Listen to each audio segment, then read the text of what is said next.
Welcome back to the deep dive. You know, sometimes the most fascinating discoveries, they really happen when someone comes along and challenges the status quo. Right.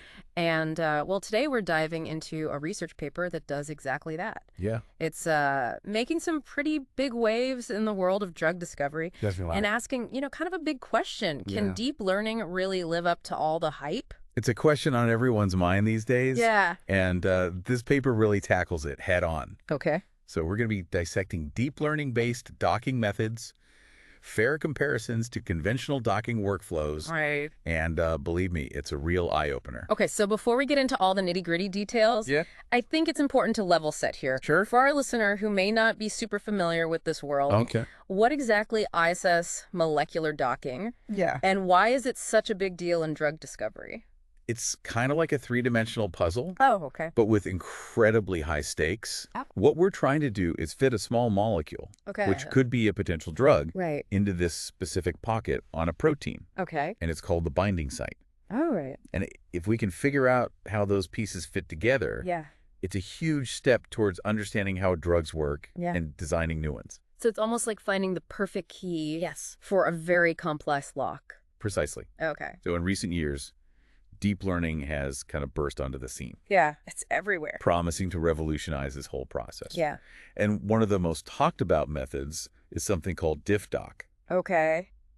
And its initial claims were, well, pretty bold. Like, we've cracked the code kind of bold. Exactly. It claimed to be significantly better at solving this molecular puzzle than all the traditional methods that are out there. Really? But as with any groundbreaking claim, you always need that healthy dose of skepticism. Oh, absolutely. Right. Yeah, you got to have that. You can't just believe everything you hear. Especially in science. Exactly. You always have to question the results. Absolutely. And that's where this paper comes in, right? Yes. So it sounds like a group of researchers decided to put DiffDock to the test, Mm-hmm. and not against just anyone, Right. but some real heavy hitters in the field. Oh, absolutely. Okay. They brought in a team of seasoned veterans, All right. including Surflex-Dock, Glide, AutoDock Vina, Wow. So these are... and even Gnina, Okay. which itself uses deep learning. Oh, wow. So this is like a real clash of the titans. Okay. I'm on the edge of my seat here. All right. So walk us through this showdown. Okay. How did they set up this molecular docking competition? So they devised two main scenarios. Okay. In the first one, they wanted to give all the methods a fair advantage Yeah. by telling them exactly where the binding site was, Okay. which is standard practice in a lot of docking tasks. So like giving everybody a map to the treasure. Exactly. Okay. But then in the second scenario, they decided to up the ante a little bit. And they made the methods predict the location of the binding site on their own, Oh, wow. which is like trying to solve the puzzle without even knowing where the pieces go. Oh, that's tough. It is. So how did DiffDock fare against the competition in round one Okay. with that known binding site? That's where things start to get interesting. Okay. Surflex-Dock, All right. which is one of the more traditional methods, Okay. absolutely blew DiffDock out of the water. What? It had a much higher success rate when it came to predicting how that drug molecule would fit into the binding site. So the old school approach actually outperformed the flashy newcomer. It did. Really? And it wasn't just a small difference either. Okay. Surflex-Dock achieved a success rate of 68%, Wow. while DiffDock only managed 45%. That's a big gap. That's pretty significant. That is a pretty significant gap. Yeah, Wow, that's quite a surprise. it is. And remember, we're talking about DiffDock, Right. this deep learning method Yeah. that had everyone buzzing. Yep. You'd think with all its computational power, it would have at least held its own. You would think that. Yeah. But, and here's the thing. Oh. Surflex-Dock pulled off this victory without any prior knowledge of the specific protein structures it was tested on. Oh, wow. Okay. DiffDock, on the other hand, Yeah. was trained on this massive data set of protein-ligand complexes. Right. So you would think that would give it an edge. Yeah, for sure. But in this case, it seems like experience really triumphed over raw computational power. Wow. Interesting. Yeah. So what about round two? Right. The blindfolded challenge where the binding site location was unknown. Right. Did DiffDock redeem itself? Well, it put up a better fight, Okay. but it still fell short of Surflex-Dock. Really? Yeah. So even when things get tricky, Yeah. the traditional methods when properly implemented, can Right. still hold their own It seems that way. against these fancy new deep learning approaches. That's right. Wow. Yeah.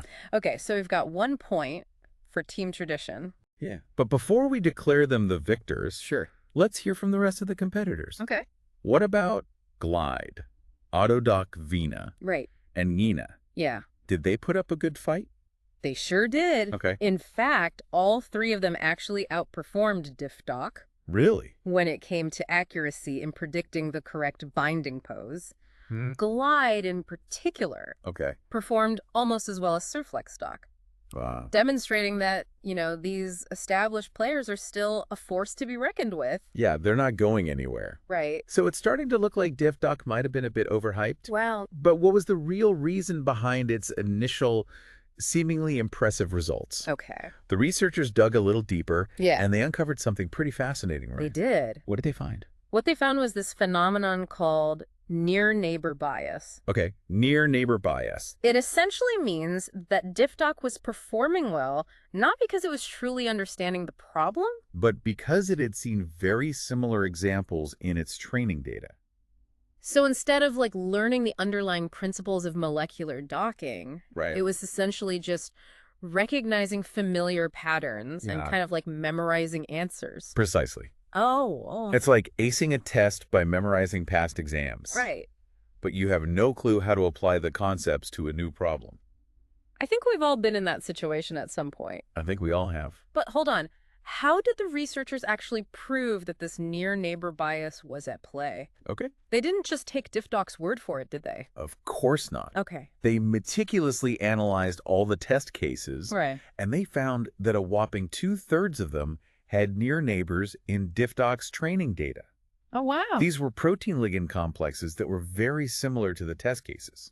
So it's almost like DiffDock was peeking at the answer key beforehand. Exactly. No wonder it seemed to be doing so well. Right. But if you take away those near neighbors, Yeah. what happens to DiffDock's performance? That is the million-dollar question. All right, spill the tea. And the researchers had the answer. Okay.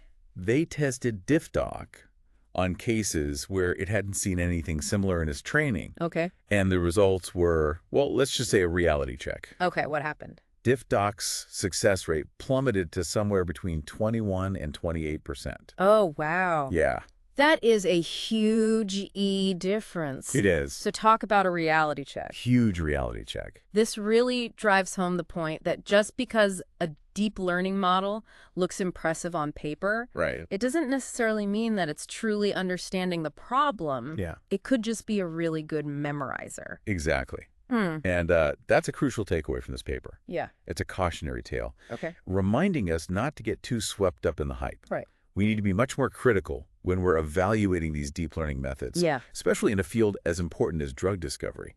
absolutely. So does this mean deep learning is a bust? Not at all. No. I think this paper is more of a course correction Okay. than a complete roadblock. Okay. Deep learning still has enormous potential in drug discovery. Yeah. We just need to be smarter about how we use it. Okay, so let's talk about that. Right. What are some of the key takeaways from this research Yeah. that can help us kind of move forward in a more responsible way? Well, one of the biggest issues highlighted in the paper Oh. is the importance of training data. Okay. If we're going to teach these models to solve complex problems like molecular docking, Yeah. we need to feed them a rich and diverse diet of information. So it's not just about the quantity of data, but also the quality and variety. Absolutely. Think of it this way. Okay. If you only ever show a child pictures of cats, Right. they might think that everything with 4 legs and a tail is a cat. That's true. It's the same with deep learning models. Yeah. If we only train them on a narrow set of examples, Yeah. they're going to have a very limited understanding of the world. Right? It's like they only see a small part of the picture. Exactly. Okay, so more diverse training sets, that's takeaway number 1. Yeah. What else can we do to make sure these deep learning models are truly learning and not just memorizing? So this is where the researchers get really specific, Okay. and it's super helpful. Right. They talk a lot about the importance of careful test set selection. Okay. We can't just throw any old data at the model Right. and expect to get meaningful results. So no more peeking at the answer key. Exactly. Okay. We need to make sure that the test sets are truly independent of the training data. Yeah. That way we can be confident that the model is actually generalizing its knowledge Okay. and not just regurgitating what it's seen before. Right, like actually learning and applying the concepts. Exactly. Okay, so diverse training sets. Right. Independent test sets. Yes. Got it. Anything else we should keep in mind? Yes. This is a really important one. Okay. We also need to rethink how we evaluate the performance of these models. All right, how so? Just looking at overall success rates can be misleading, Okay. especially if we're dealing with near-neighbor bias. So we need to dig a little deeper and see how the model performs on different types of cases. Yeah. Not just the ones it's already familiar with. Precisely. Okay. We need to challenge these models with problems they haven't encountered before. Right. That's the only way to truly gauge their ability to learn and adapt. So basically, we need to hold these deep learning models to the same high standards Yes. we expect from the traditional methods. Absolutely. No free passes just because they're new and shiny. I couldn't agree more. Yeah. This paper is a wake-up call for the entire field. Okay. It's a reminder that deep learning is a powerful tool, but it's not a magic bullet. Right. We need to combine its strengths with rigorous scientific methods if we want to unlock its true potential. And remember, the ultimate goal here is to develop safe and effective therapies for patients. Absolutely. We can't lose sight of that amidst all the excitement about, algorithms and computational models. That's right. At the end of the day, it's about improving human health. Exact. That's what drives all of us in this field. This has been an incredibly insightful deep dive. It has been. It's papers like this that really push the field forward. Yeah.